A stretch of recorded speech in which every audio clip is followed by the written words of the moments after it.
Good morning friends, how are you all.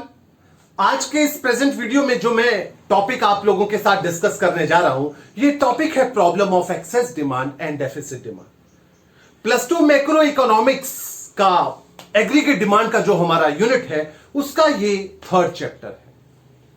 Problem of excess demand and deficit demand में इस video के अंदर जो मैं टॉपिक उठाऊंगा वो स्पेसिफिकली होगा डेफिसिट डिमांड के ऊपर। एक्सेस डिमांड के ऊपर मैं अपना एक और वीडियो अपलोड करूंगा। एनीवेज, डेफिसिट डिमांड का कॉन्सेप्ट क्या कहता है? डेफिसिट डिमांड का अगर हम नॉर्मल तरीके से मीनिंग देखें तो यह मीनिंग कहता है डिमांड कम है, इकोनॉमी की डिमांड कम है। बट ये जो डेफिनेशन है, ये जो मीनिंग है, अपने आप में कंप्लीट नहीं है। डिमांड कम है, कितनी कम है, कितनी होनी चाहिए, ये इनकम्प्लीट डेफिनेशन अपने आप में कई सारे सवाल खड़े कर देती है। सही डेफिनेशन जो हमारी डेफिसिट डिमांड की बनती है कि इकोनॉमी में फुल एम्प्लॉयमेंट को एंश्योर करने के लिए जितना एग्रीगेट डिमांड चाहिए, एक्चुअल एग्रीगेट डिमांड उससे कम है। यह बनती है कंप्लीट डेफिनेशन। और इसका सही मायने में मतलब क्या है, जरा एक एग्जांपल से सुनते हैं और समझते हैं। एज्यूम करते हैं कि एक हाइपोथेटिकल इकोनॉमी है जिसमें 10 लोग हैं, काम करने वाले 10 लोग हैं, और हर इंडिविजुअल की प्रोडक्शन कैपेसिटी भी 10 यूनिट्स है। इस लिहाज से इस इकोनॉमी का पोटेंशियल जो मैक्सिमम सप्लाई करने की कैपेसिटी बनती है वो 100 यूनिट्स की बनती है। 10 वर्कर्स 10 यूनिट के हिसाब से प्रोड्यूस करेंगे तो 100 यूनिट्स बनती है। अगर ये इंश्योर करना है कि इस इकोनॉमी में 10 के 10 लोगों को काम मिल जाए तो जो एग्रीगेट डिमांड है वो भी 100 यूनिट्स की होनी चाहिए। अगर कहीं ऐसी इकोनॉमी में जो डिमांड है वो 90 यूनिट्स की होती है तो सिर्फ 9 ही लोगों को काम मिलेगा, उनमें से 1% अनएम्प्लॉयड हो जाएगा। दोस्तों, इस पॉइंट को अगर ध्यान में रखा जाए तो हम ये समझ पाते हैं कि ये जो प्रॉब्लम है हमारी डेफिसिट डिमांड की, इकोनॉमी की फेवर में नहीं जा रही, ये इकोनॉमी में अनएम्प्लॉयमेंट की सिचुएशन पैदा कर सकती है। एक बार दोबारा से डेफिसिट डिमांड के बारे में हम बात करते हैं।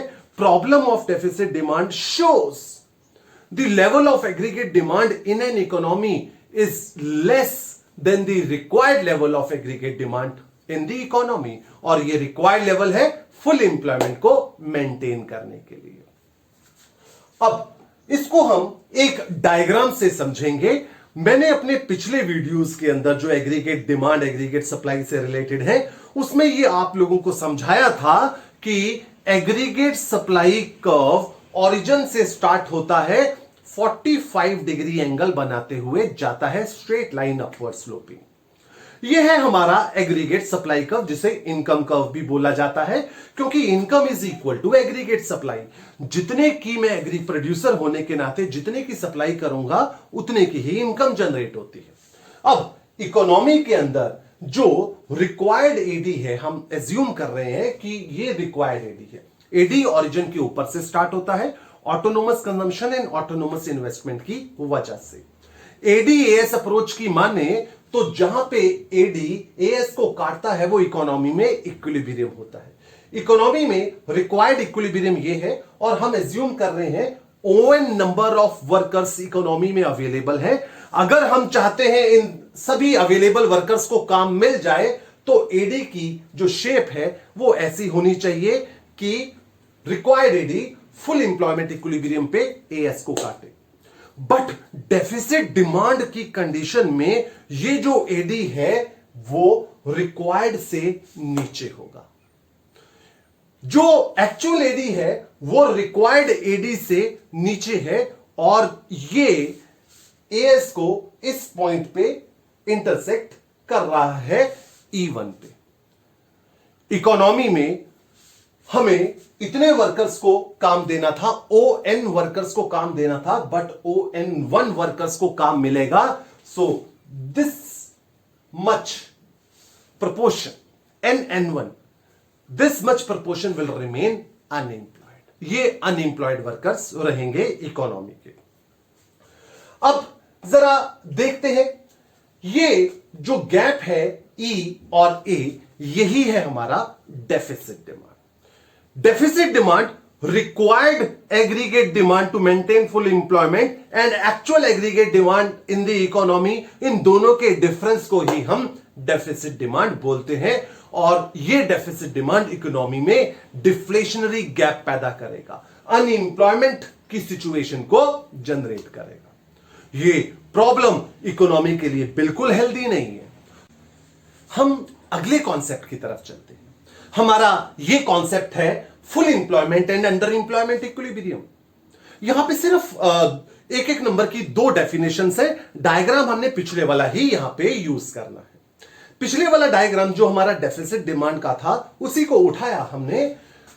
सबसे पहले फुल इंप्लॉयमेंट। फुल इंप्लॉयमेंट क्या है? Full employment refers to the situation where aggregate demand cuts aggregate supply at the situation of full employment. Repeat कर रहा हूं अपनी इस डेफिनेशन को।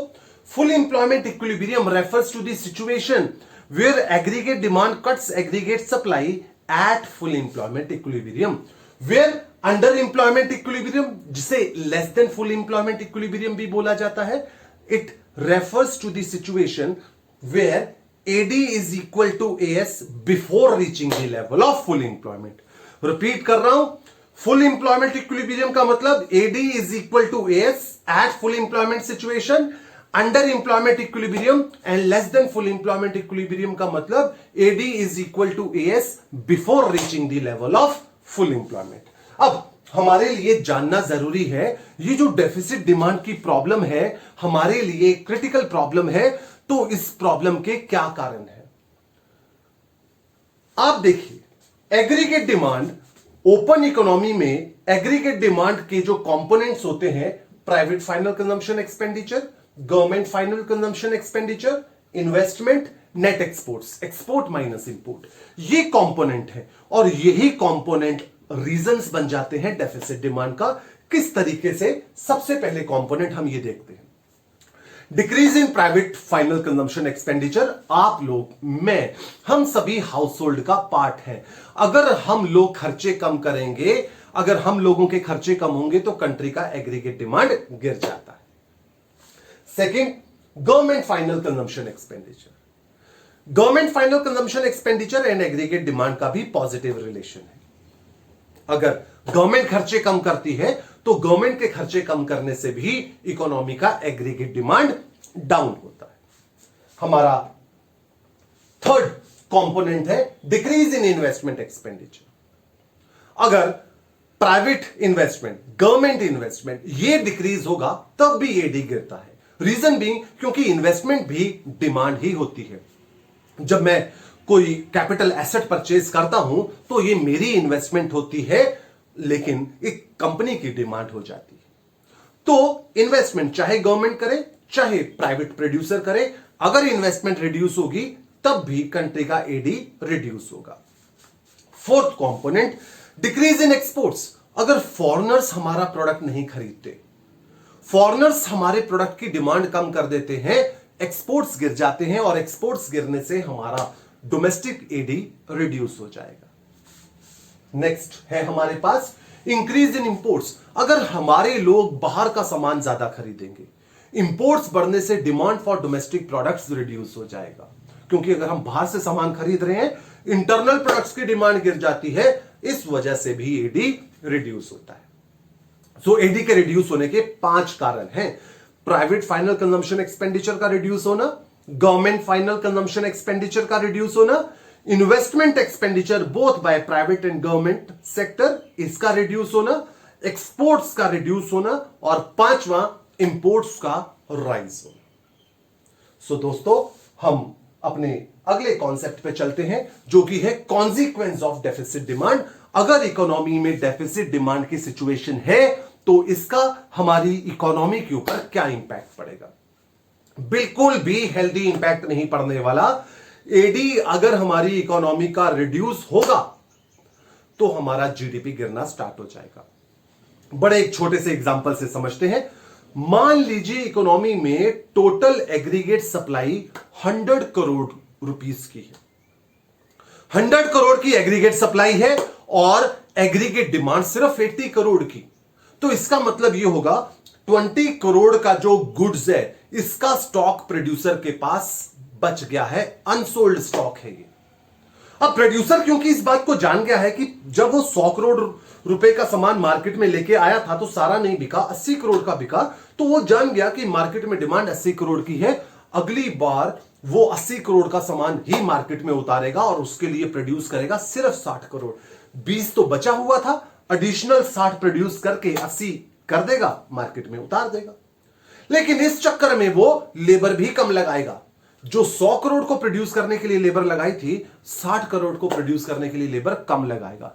इकोनॉमी में इनकम, आउटपुट, एम्प्लॉयमेंट सब कुछ गिरेगा, जीडीपी रिड्यूस होना स्टार्ट आ जाएगा, इकोनॉमी में डाउनफॉल आएगा। सो हम देखते हैं कि ये जो डेफिसिट डिमांड है इकोनॉमी के लिए बिल्कुल भी हेल्दी नहीं है दोस्तों।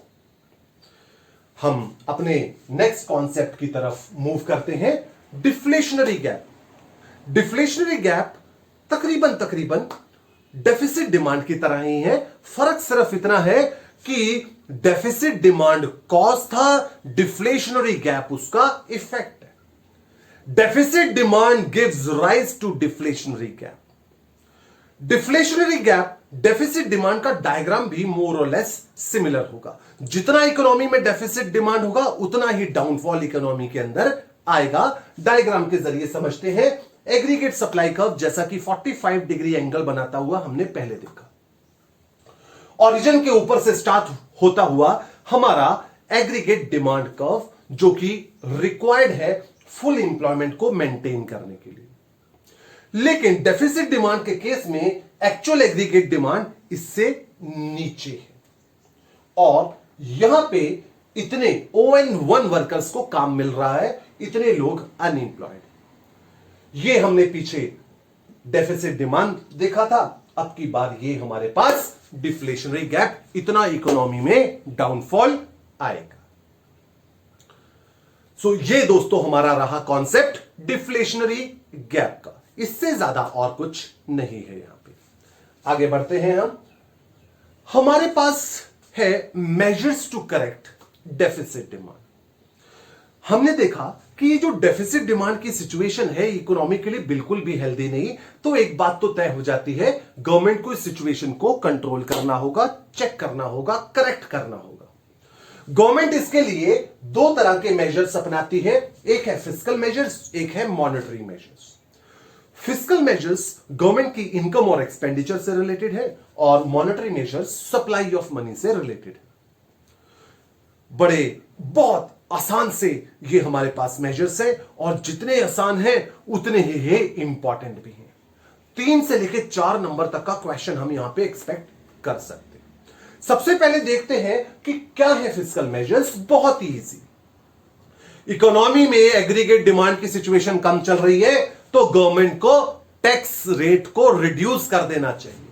गवर्नमेंट को ये टैक्स रेट रिड्यूस करना चाहिए। जब ये टैक्स रिड्यूस होगा हमारी डिस्पोजेबल इनकम बढ़ जाएगी, हमारे खर्च करने की कैपेसिटी बढ़ जाती है, जिसकी वजह से एडी बढ़ता है। Second, increase in subsidies. Government should provide us more subsidies, more concession. जब हमें ज्यादा सब्सिडीज मिलेंगी, ज्यादा कंसेशन मिलेगी, तब भी हमारी खर्च करने की कैपेसिटी बढ़ जाती है, एडी उसकी वजह से भी बढ़ता है। उसके बाद decrease in public borings. Government को लोगों से उधार नहीं लेना चाहिए। गवर्नमेंट के पास 2 तरीके होते हैं बोरो करने के, एक्सटर्नल एंड इंटरनल। जब गवर्नमेंट इंटरनल बोरो करती है वो डायरेक्ट पब्लिक से भी बोरो कर सकती है और कमर्शियल बैंक से भी बोरो करती है। सो गवर्नमेंट को internal borrowing, specially direct from public in form of treasury bill, ये बंद कर देना चाहिए। क्योंकि इसकी वजह से अगर गवर्नमेंट ने इसको कंटिन्यू रखा, हमारी कैश अवेलेबिलिटी और रिड्यूस हो जाएगी, एग्रीगेट डिमांड और रिड्यूस हो। सो इसलिए गवर्नमेंट को उस चीज को स्टॉप कर देना चाहिए डेफिसिट डिमांड के केस में। Next, ensure timely payment of old debt. Government ने अगर कोई पुराने कर्जे हम लोगों से पकड़े हुए हैं, डेफिसिट डिमांड की सिचुएशन चल रही है, तो वो पे बैक करें ताकि हमारे पास, आम जनता के पास लिक्विडिटी बढ़े, हमारी डिमांड बढ़े। इससे डेफिसिट डिमांड की प्रॉब्लम को कंट्रोल करने में हेल्प मिलेगी। You got my point. आगे चलते हैं। आगे monetary measures to control deficit demand. Monetary measures generally हमारी कंट्री का जो सेंट्रल बैंक है वो एडॉप्ट करता है, वो इसको लागू करता है। यहां पे हम 5 डिफरेंट तरीके के मेजर्स पढ़ेंगे, जैसे कि CRR, SLR, bank rate, repo rate जिसे बोलते हैं, इन चीजों को हम डिस्कस करेंगे। सबसे पहले अगर देखा जाए तो हमारे पास bank rate, repo rate. Bank rate, repo rate वो रेट ऑफ इंटरेस्ट है जो सेंट्रल बैंक कमर्शियल बैंक से चार्ज करेगा। क्यों?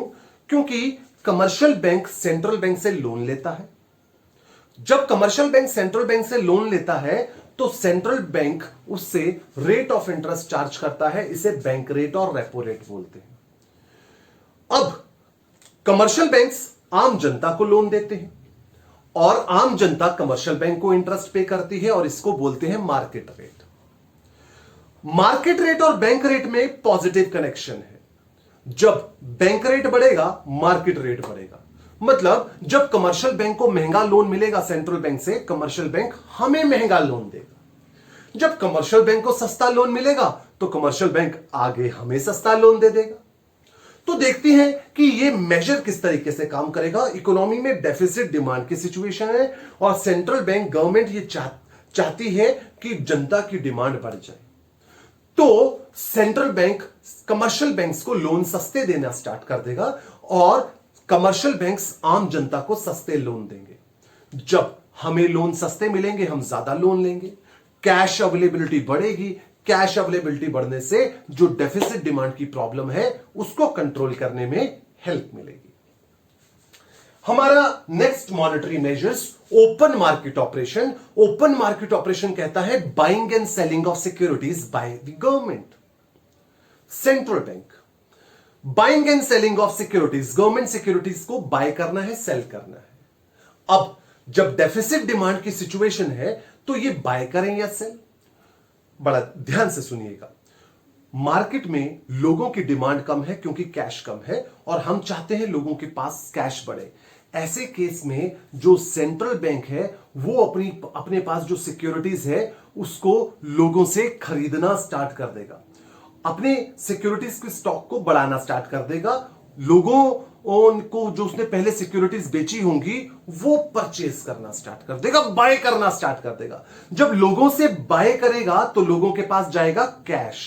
लोगों के पास जब कैश गया तो उनकी डिमांड बढ़नी स्टार्ट हो जाएगी और डेफिसिट डिमांड की सिचुएशन को कंट्रोल कर पाना पॉसिबल हो जाएगा। आगे चलते हैं। आगे हम CRR और SLR इकट्ठे पढ़ रहे हैं। तकरीबन सेम है, डिफरेंस भी है, बट जो स्ट्रैटेजी है दोनों के लिए सेम है। बड़े ध्यान से सुनिएगा।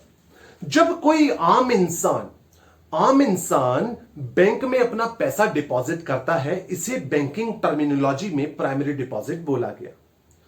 बैंक इसके 3 हिस्से कर देता है। एक हिस्सा कैश फॉर्म में CRR, कैश रिजर्व रेशियो, उस डिपॉजिट का एक हिस्सा कैश की फॉर्म में सेंट्रल बैंक के पास चला जाता है। एक हिस्सा कैश, गोल्ड, गवर्नमेंट सिक्योरिटीज, इसकी फॉर्म में सेंट्रल बैंक को अपने पास मेंटेन करना है। इसे स्टैट्यूटरी लिक्विडिटी रेशियो बोला जाता है। थर्ड हिस्सा ये एक्सेस रिजर्व है। ये थर्ड हिस्सा आगे लोन की तरफ जाता है, इसी से वो लोन दे पाता है। अब जब इकोनॉमी में डेफिसिट डिमांड है, CRR को भी रिड्यूस कर दिया जाता है, SLR को भी रिड्यूस कर दिया जाता है ताकि एक्सेस रिजर्व्स बढ़ जाए, ज्यादा लोन जा सके। इसको एक छोटे से एग्जांपल से समझते हैं। से for example person A bank visit करता है और 1000 रुपया जमा कराता है। 1000 रुपए में से 50 रुपए, सिर्फ एज्यूम कर रहा हूं, फिगर्स रियल फिगर्स अलग है, मैं सिर्फ हाइपोथेटिकल नंबर्स ले रहा हूं। इस 1000 रुपए में से 50 रुपए CRR के तौर पे सेंट्रल बैंक के पास चले गए और 100 रुपए SLR के तौर पे कमर्शियल बैंक ने अपने पास रखे। बचे 850 रुपए। इस 850 रुपए का लोन जा रहा है और हम मान रहे हैं कि मार्केट में डेफिसिट डिमांड है, तो सेंट्रल बैंक CRR 50 का 25 कर दे रहा है, SLR 100 रुपए से जो है उसको 50 रुपए कर देते हैं। तो यानी कि अब 1000 रुपए में से 25 रुपए सेंट्रल बैंक को देने हैं सीआरआर की फॉर्म में, 75 अपने पास रखने हैं, 50 रुपीज अपने पास रखने हैं एसएलआर की फॉर्म में, यानी कि टोटल 75 रुपीज साइड पे करने हैं। अब 75 रुपीज साइड पे कर दिए, बचे 925 रुपए। ये 925 रुपए का मार्केट में लोन जाएगा। तो यानी कि पहले 850 का जा रहा था, अब 925 का जा रहा है। लोन ज्यादा जाने से लोगों के पास कैश अवेलेबिलिटी बढ़ेगी, जिसकी वजह से मार्केट में जो लो डिमांड है वो बढ़नी स्टार्ट हो जाएगी। आगे चलते हैं। हमारा नेक्स्ट और लास्ट इंस्ट्रूमेंट जो सेंट्रल बैंक फॉलो करता है, RRR, reverse repo rate. Reverse repo rate क्या है? Reverse repo rate of interest है जो कि सेंट्रल बैंक पे करेगा कमर्शियल बैंक्स को, क्योंकि कमर्शियल बैंक्स अपने डिपॉजिट्स सेंट्रल बैंक के पास रखते हैं। जिस तरह से आम जनता कमर्शियल बैंक्स में पैसा रखती है ताकि कमर्शियल बैंक उसे इंटरेस्ट दे, उसकी कमाई हो, इसी तरह कमर्शियल बैंक भी अपना सरप्लस मनी सेंट्रल बैंक में रखता है ताकि सेंट्रल बैंक उसे इंटरेस्ट दे और उसकी कमाई हो। अब डेफिसिट डिमांड के केस में ये जो सेंट्रल बैंक है आरआरआर को रिड्यूस कर देगा, कमर्शियल बैंक को कम इंटरेस्ट देगा ताकि कमर्शियल बैंक ज्यादा पैसा सेंट्रल बैंक में रखने के लिए इंकरेज ना हो। जब वो ज्यादा पैसा रखने के लिए इंकरेज नहीं होंगे क्योंकि रेट ऑफ इंटरेस्ट जो मिल रहा है वो कम मिल रहा है, तो वो अपने पास कैश मेंटेन रखेंगे, मार्केट में ज्यादा लोन देंगे ज्यादा कमाई करने के लिए। जब मार्केट में ज्यादा लोन जाएगा, जिसकी वजह से मार्केट में जो डेफिसिट डिमांड की सिचुएशन है ये राइज होनी स्टार्ट हो जाएगी। मींस एग्रीगेट डिमांड का लेवल बढ़ना स्टार्ट हो जाएगा और डेफिसिट डिमांड रिड्यूस होनी स्टार्ट हो जाएगी। सो दोस्तों, this was all about deficit demand, its consequence, causes, measures to correct and deflationary gap. I believe ये जो मैंने आप लोगों के साथ डेफिसिट डिमांड का कॉन्सेप्ट डिस्कस किया है आपको समझ आया होगा। एक्सेस डिमांड के लिए मैं अपना एक अगला वीडियो अपलोड करूंगा। Thank you for watching this video.